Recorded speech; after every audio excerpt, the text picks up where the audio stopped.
principal, c'est l'agriculture avec l'élevage laitier. C'est pour ça que j'ai mis une belle petite vache.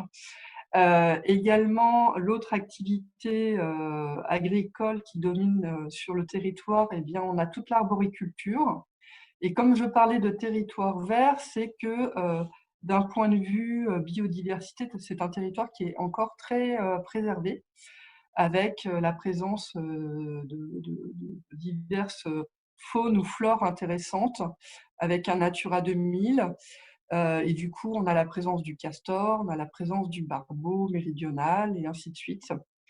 Et également, en fait, l'autre problématique du territoire, donc un territoire qui accueille de plus en plus de monde, mais un territoire aussi qui est soumis à une forte pression en termes de ressources en eau, puisque le territoire fait l'objet d'un plan de gestion de la ressource en eau, donc on n'a pas assez d'eau toute l'année, et particulièrement en étiage, pour subvenir aux besoins de tous les usagers de l'eau, y compris forcément le milieu aquatique.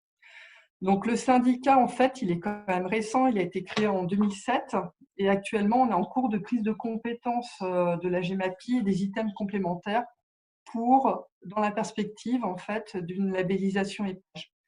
Donc, en quelques chiffres, le bassin versant, eh bien, c'est 310 km², 48 communes, 10 intercommunalités, 300 km de cours d'eau et environ 38 000 habitants. Et du coup, vu que actuellement, on ne peut pas voyager plus loin que 100 km, du coup, je vous ai mis une petite diapo pour vous présenter en photo le bassin versant. Donc, comme vous le voyez, donc on n'est pas sur un territoire de montagne, donc on est vraiment sur les préalpes. Donc c'est plutôt un paysage qui est assez vallonné.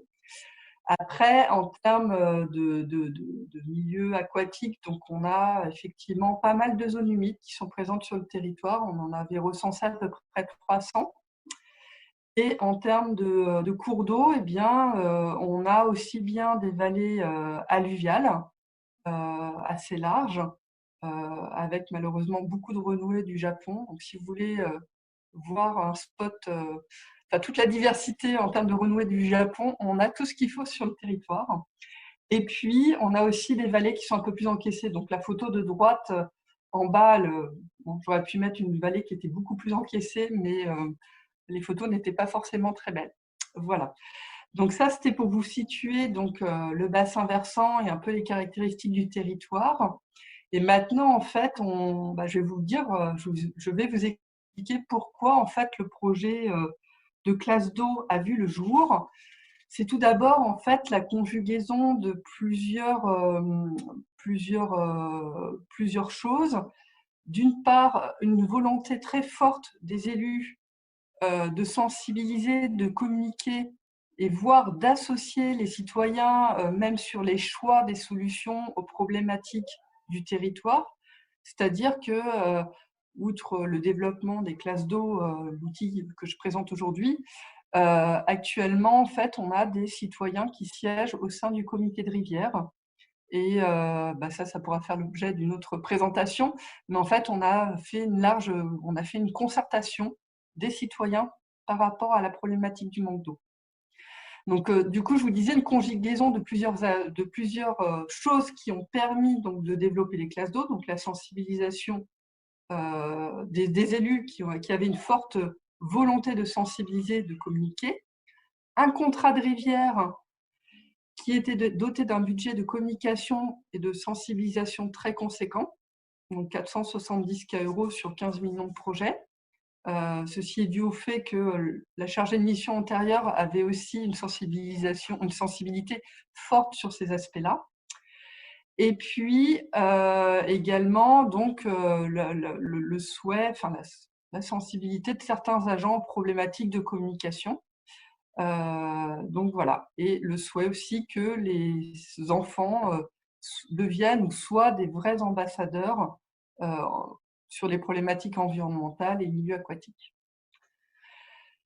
Du coup, en fait, donc le contrat de rivière, il a débuté en tout début d'année ou au milieu mi-année 2014. Et en fait, sur 2015-2016, en fait, il y a une première mouture de sensibilisation qui a été proposée auprès des écoles. Il s'agissait, en fait, il y avait 2 formules. Soit c'était la formule demi-journée d'animation proposée aux écoles primaires, soit c'était le projet Ma Rivière à raison de 2-3 demi-journées d'animation proposées aux classes sur l'année scolaire. Et à l'époque, en fait, il avait été réalisé ou mis en place un partenariat avec les associations d'éducation et d'environnement local, la Ferme de Chauzal, la LPO, la FRAPNA, enfin le FNE, le CPIE Bugey-Genevois, Apollon et le CEN, le Conservatoire d'espaces naturels. Et en fait, cette première mouture proposée en 2015-2016, elle a eu un franc succès puisqu'on a eu 123 demi-journées de sensibilisation réalisées dans 13 écoles, auprès de 43 classes et sur 37 communes, et 37 communes sur les 48 que compte le bassin versant. Et par contre, en fait, cette première mouture a montré un certain nombre de limites, tant d'un point de vue financier, parce que du coup, en un an, en fait, on avait consommé la moitié du budget dédié à la sensibilisation dans les écoles. Du coup, il nous restait quand même un certain nombre d'années de contrats de rivière à mener et le budget était bien impacté, bien mangé. On s'est aperçu aussi que dans ce dispositif-là, en fait, les élèves étaient sensibilisés, mais que, en fait, ils restaient plus sur une posture de spectateur et pas assez d'acteurs. Et du coup, ça nous embêtait un peu. Et notamment, on avait eu des retours aussi d'associations avec qui on travaillait qui disaient, voilà, en fait, lorsqu'on fait l'animation, le professeur est très peu présent. Alors effectivement, il a son rôle d'animateur, mais néanmoins, avoir beaucoup plus de liens avec le professeur et que ce soit plus fluide et que voilà, qu'il y ait vraiment que la sortie scolaire ne soit pas que on raconte une histoire. C'est vraiment on raconte une histoire, mais aussi on est en interaction avec l'animateur. Et puis, en fait, le syndicat étant récent, en fait, on s'est rendu compte que ce modèle de proposition d'animation dans les écoles ne nous permettait pas, à nous, syndicat de rivière, d'asseoir un certain ancrage territorial. Le syndicat de rivière étant récent, il fallait vraiment qu'on ait une meilleure visibilité de ce qu'était le syndicat de rivière, nos actions et ainsi de suite. Et en fait, là, comme je vous parlais de l'aspect financier, donc on avait grignoté la moitié du budget en un an, et a également pesé dans la balance le fait que, en 2016, il y a eu un fort retrait de la région sur les projets qui pourtant avaient été délibérés par l'Assemblée délibérante de la région. Et du coup, les projets dits de fonctionnement, comme vous le savez tous, pour les personnes qui sont en Rhône-Alpes, avaient été fortement impactés. Et du coup, il y avait vraiment la volonté de disposer d'outils de sensibilisation qui soient à minimum autonomes. Alors du coup, en fait, l'origine du projet de classe d'eau, il vient du fait que, à titre, dans mon expérience antérieure, avant le syndicat de rivière, j'ai travaillé en fait à l'agence de l'eau Seine-Normandie.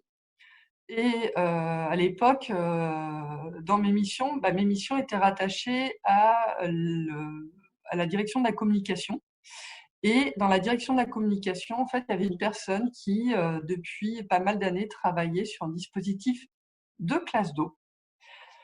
Et ce dispositif de classe d'eau, en fait, existe depuis 87.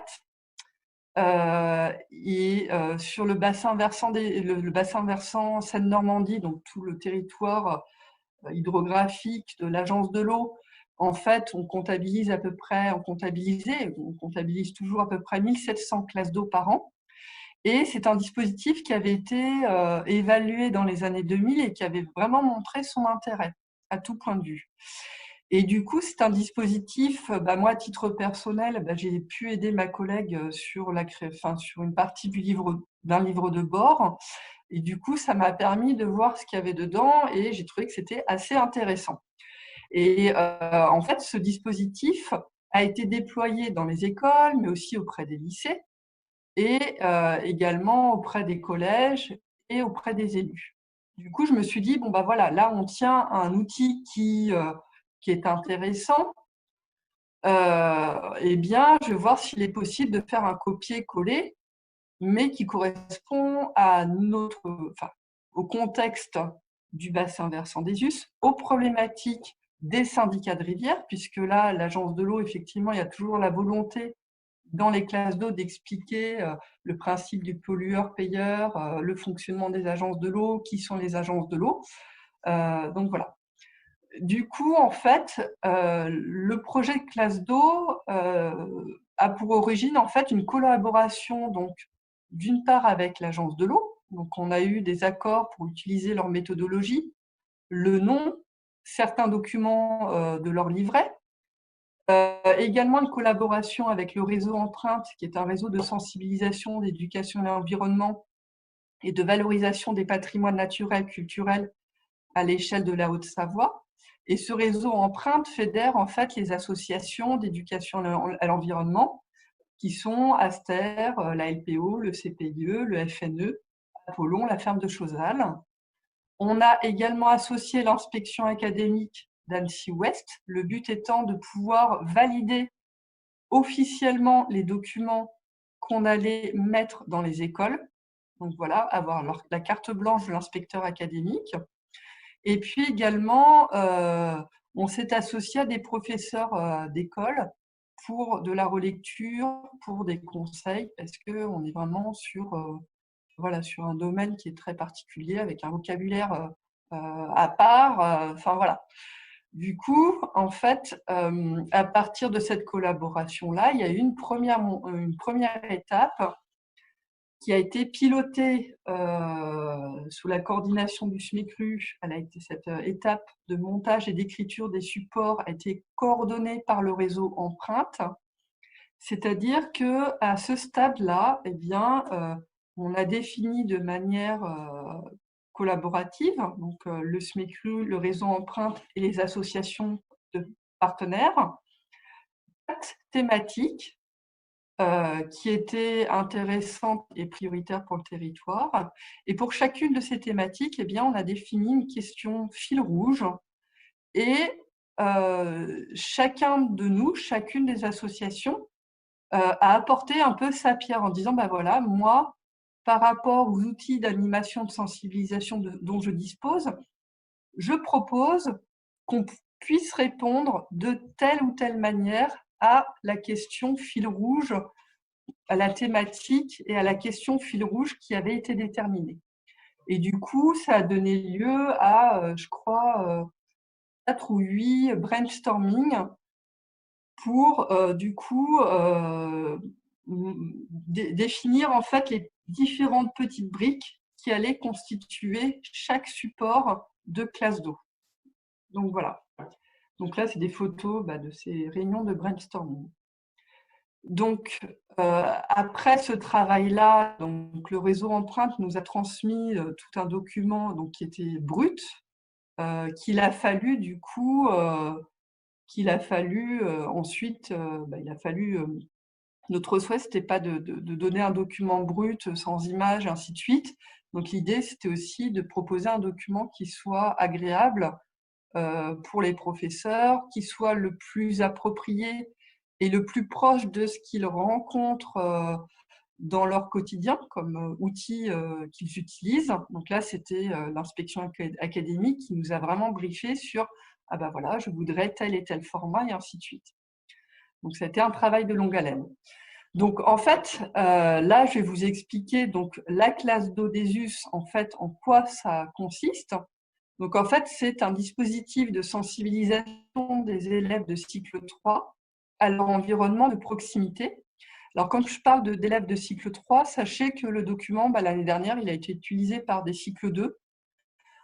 Cette année, il aurait dû être utilisé par des profs de cycle 1.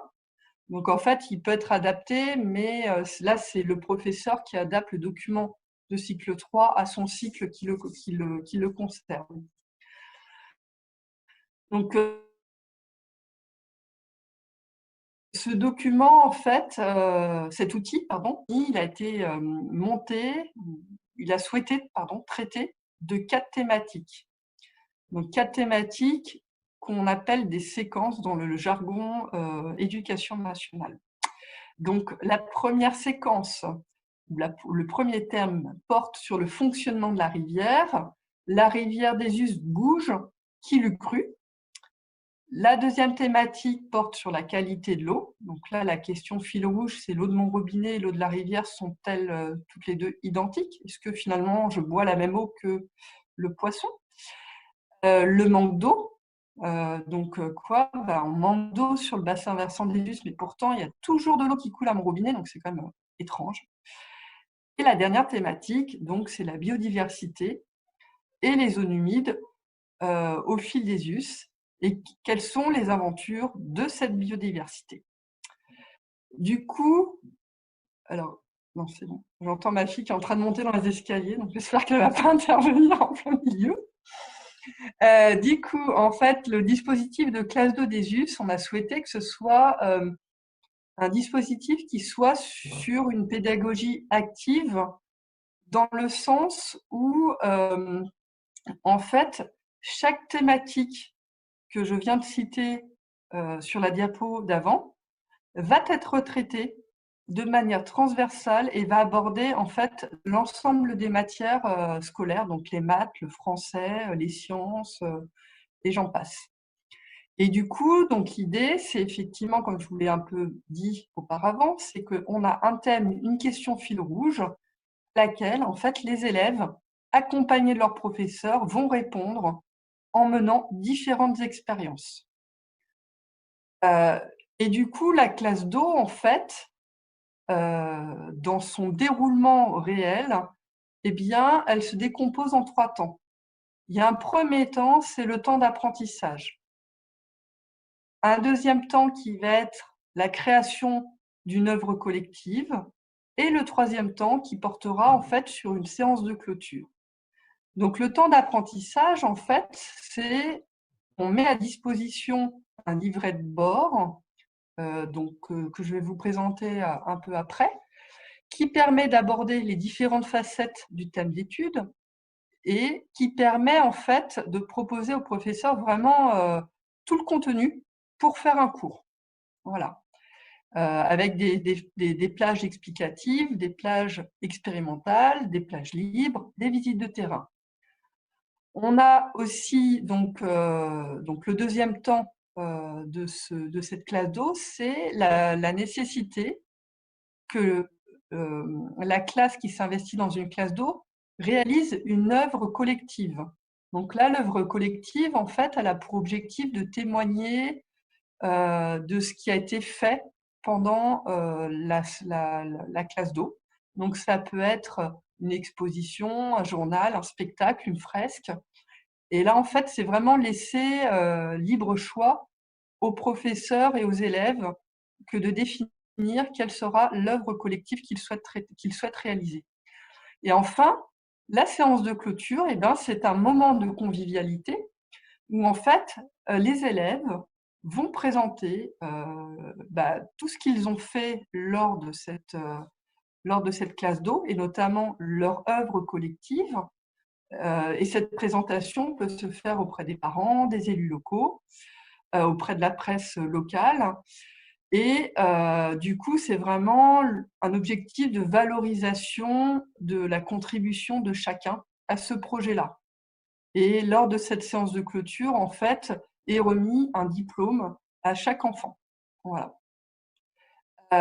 Du coup, en fait, tout à l'heure, je vous disais, qu'on avait eu l'inspection académique qui nous avait dit, il faut vraiment que les choses, et les professeurs aussi tenaient à ce que le dispositif de classe d'eau soit le plus facile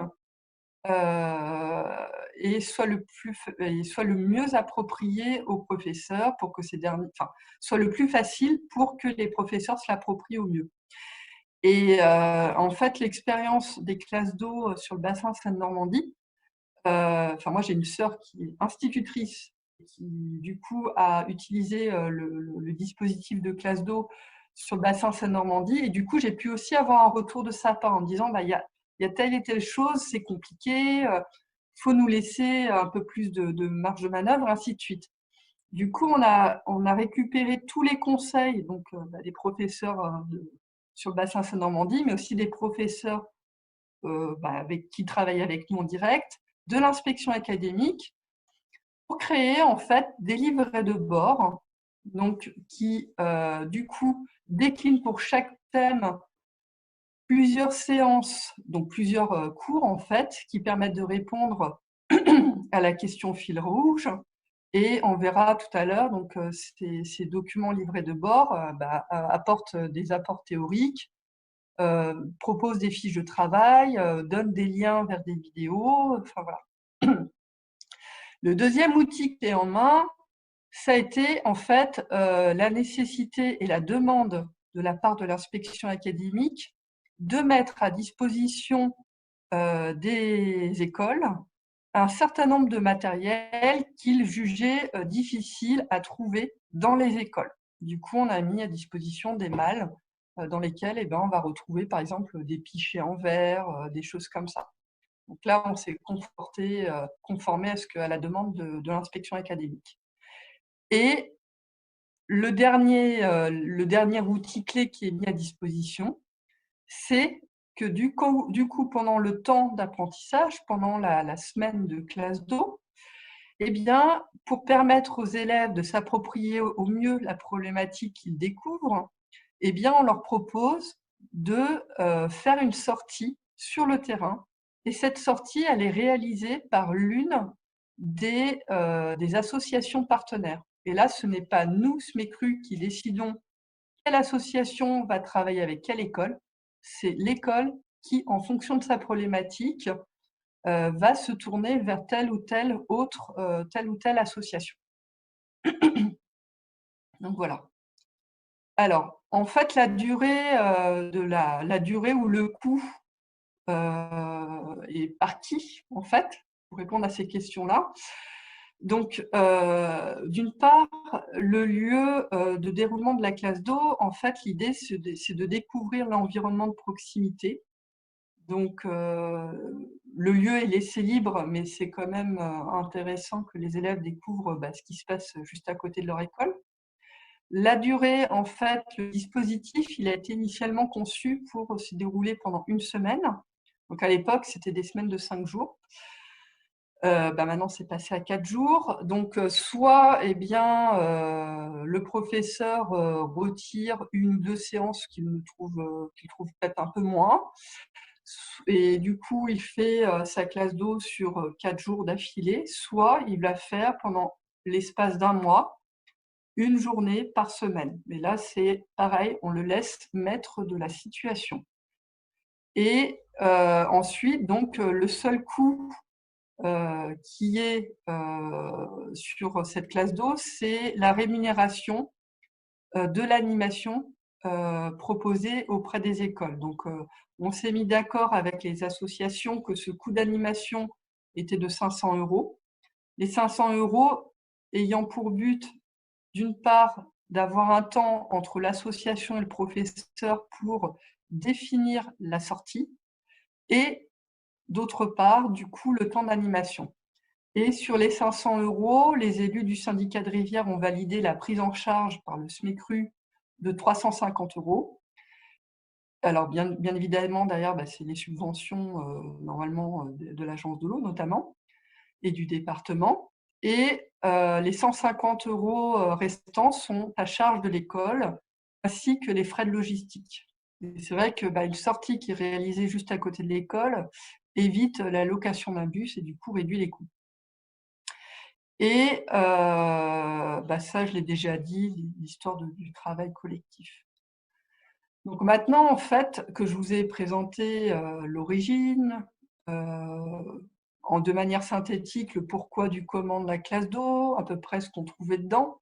Maintenant, on va vraiment aller zoomer dans un des livrets de classe d'eau. Donc voilà. Aurélie, juste peut-être avant de faire ce zoom, est-ce qu'on, alors il n'y a pas de questions qui commencent à poser. Ton explication doit être très claire. Et effectivement. Mais je peut-être juste faire un petit temps de pause d'échange, voir s'il y a peut-être des questions, des demandes de précision sur ce que tu as déjà présenté. Sachant que comme voilà, tu le disais, tu vas zoomer un peu plus sur les outils et le contenu même des présentations, puis voir comment aussi les uns et les autres, vous pouvez aussi peut-être vous réapproprier ces outils. Donc, si certains veulent poser des questions ou prendre la parole dès à présent, je vous propose, comme je vous l'ai montré, de faire un petit signe de main avec votre Votre Alors, bon, il n'y a pas de questions apparemment. Est-ce que tout le monde entend bien? Ça va, ça se passe bien pour tout le monde? Vous pouvez mettre un petit signe vert pour dire que c'est bon, c'est OK, en cliquant sur le petit voilà. Comme je le fais moi aussi. J'ai des réactions, c'est bon. C'est bon, je n'ai pas endormi tout le monde. Non, non, ça réagit. Les gens même te font un signe comme ça. Donc, a Bon, priori, ça se passe.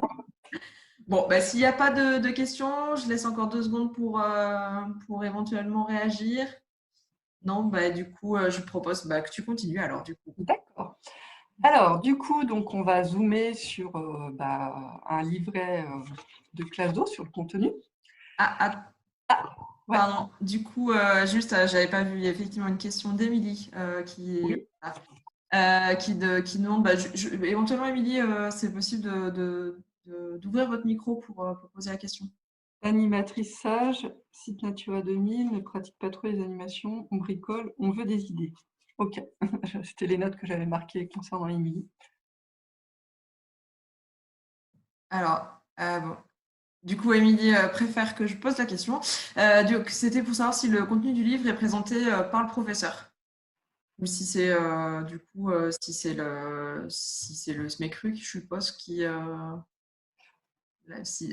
présente le contenu aux élèves. C'est le Ah, professeur. aux élèves, en fait, c'est le contenu, en fait, le livret pédagogique, c'est le document support qui est mis à disposition du professeur. Et c'est les documents, en fait, c'est comme un manuel lambda, sauf que c'est pas, il n'y a pas des maths, des algèbres et compagnie, quoi. Donc, en fait, c'est le professeur qui s'appuie sur ça et qui, du coup, va, on va dire, imprimer les fiches qui lui semblent nécessaires pour faire son cours et ainsi de suite. Et je ne sais pas si j'ai répondu bien à la question d'Émilie. Est-ce que ça lui satisfait ou pas? Je la laisse nous répondre, savoir si c'est bon.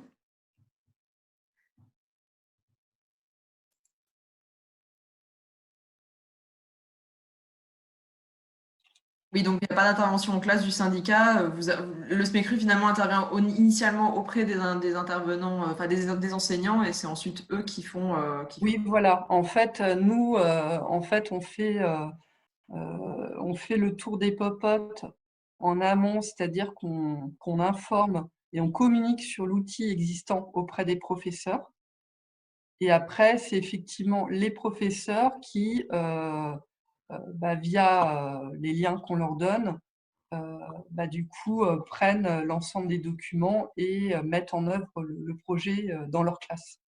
Et après, les visites sont faites avec les structures Les associatives. visites sont faites avec effectivement les associations et le temps de clôture, en fait, on propose à ce que le syndicat de rivière soit présent et ce qui permet aussi de réexpliquer un peu le contexte dans lequel est intervenue la classe d'eau, qui est le syndicat de rivière. Donc, c'est un moyen d'informer, de sensibiliser un peu les parents ou enfin, les différentes personnes qui sont présentes lors de cette séance de clôture.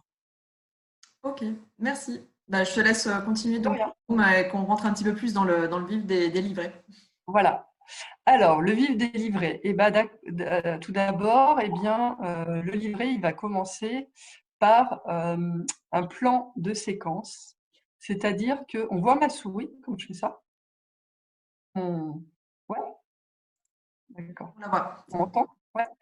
Et alors, un plan de séquence, c'est-à-dire qu'on va, comme on le trouve dans les manuels pédagogiques, a priori, on a chaque fiche de travail va être synthétisée par un petit truc comme ça, où on va dire, on va indiquer quel va être le thème de la fiche de travail, la discipline sur lesquelles ou les disciplines sur lesquelles les élèves vont travailler, le vocabulaire qui va se rattacher à cette fiche-là, le savoir-faire et les connaissances. Donc ça, c'est, je dirais, c'est le plan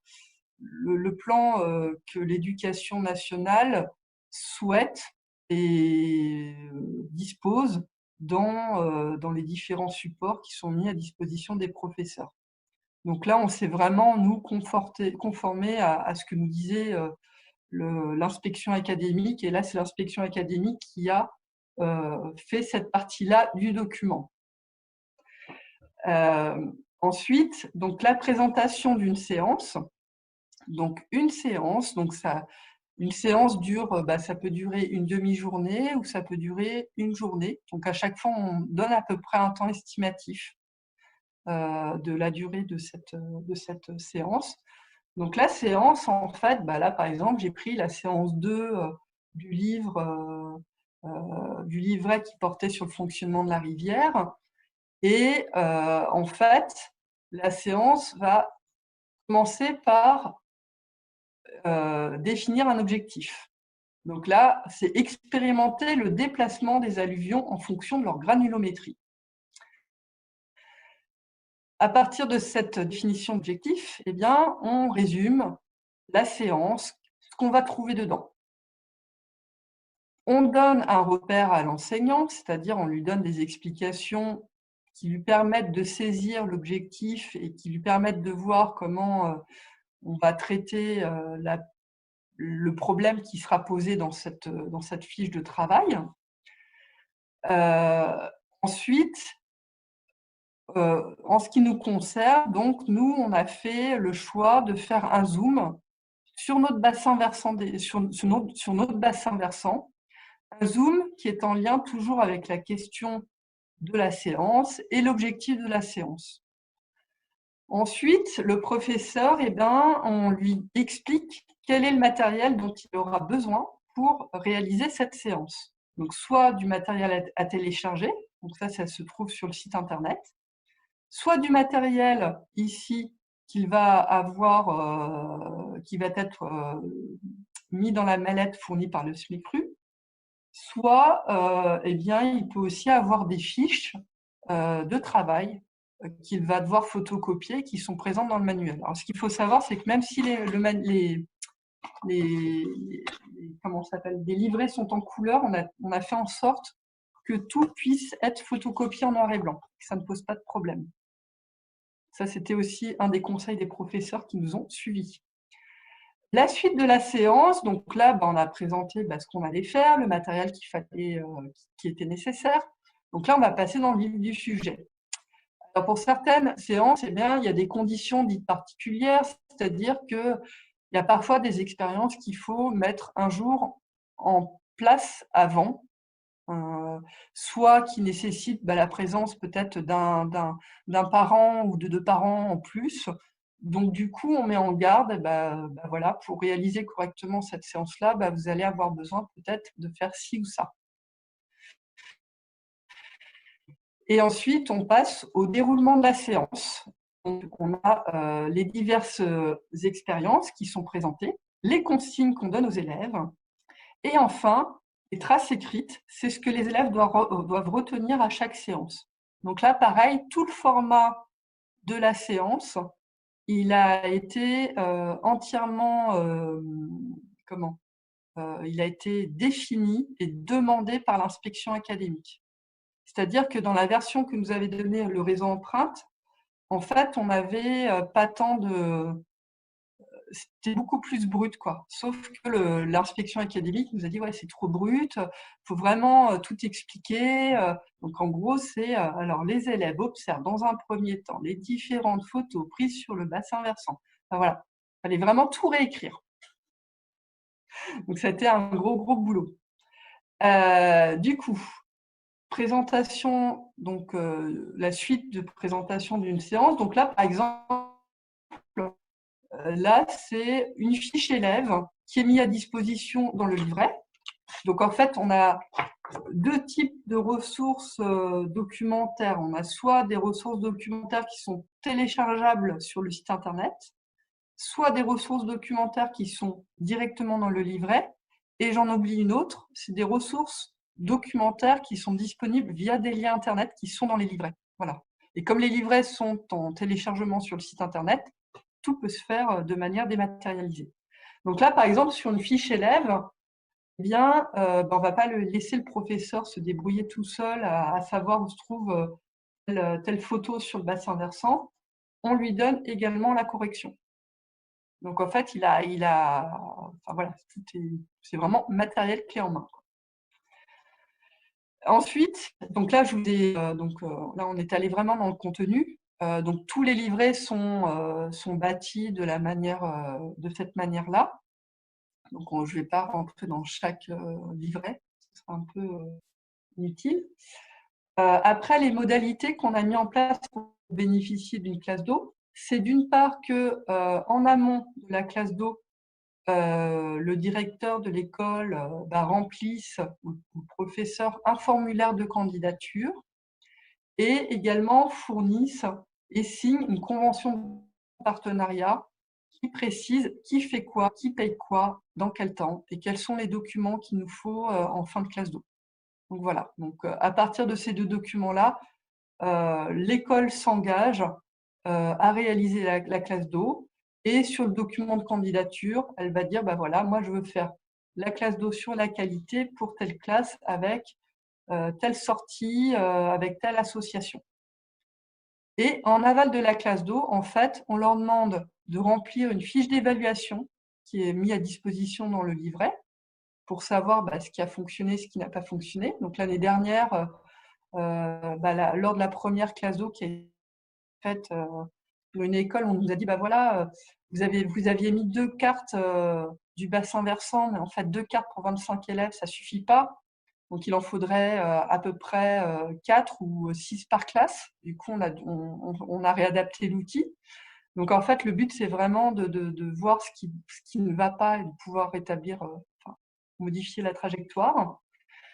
On leur demande aussi un rapport synthétique de la classe d'eau. Donc c'est un descriptif succinct, quelques photos, le planning de la semaine. Et là, pareil, à la différence des classes d'eau sur le bassin de Seine-Normandie, il n'y a pas un cadre bien précis.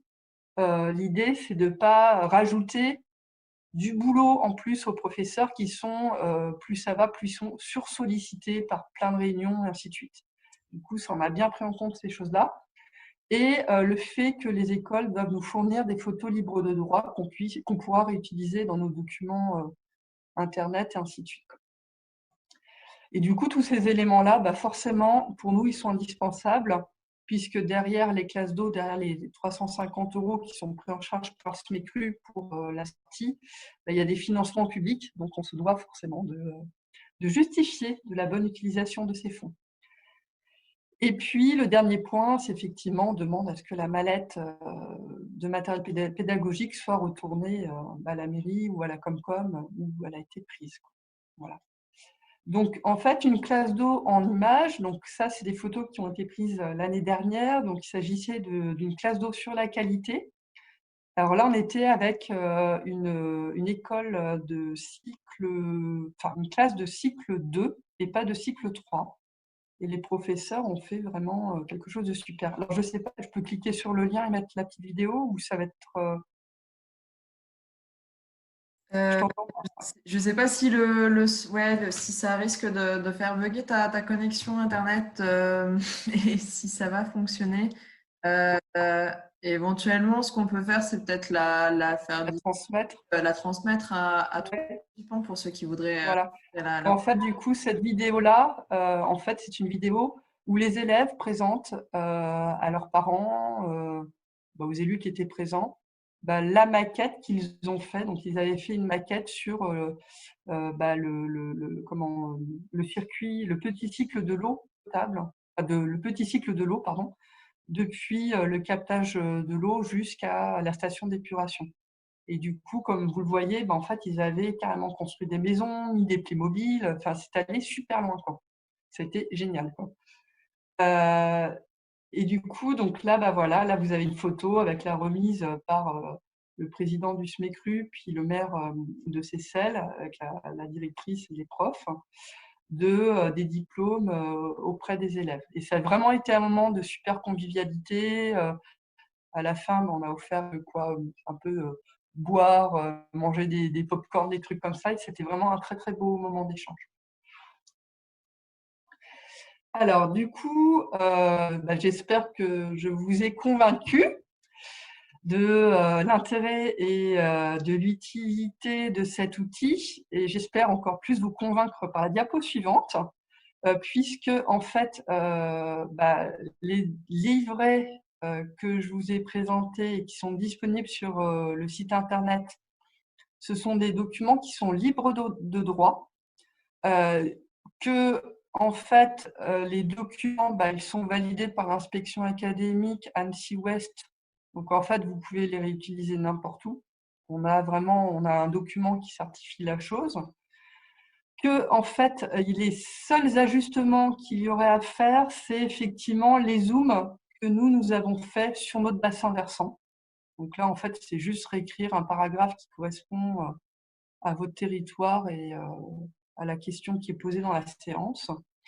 Et le deuxième ajustement, c'est qu'en fait, en séance 0, on présente notre bassin versant et ses caractéristiques. Donc voilà. Donc en gros, il y a très peu de travail à faire, si ce n'est donc la modification du zoom bassin versant et de la séance 0.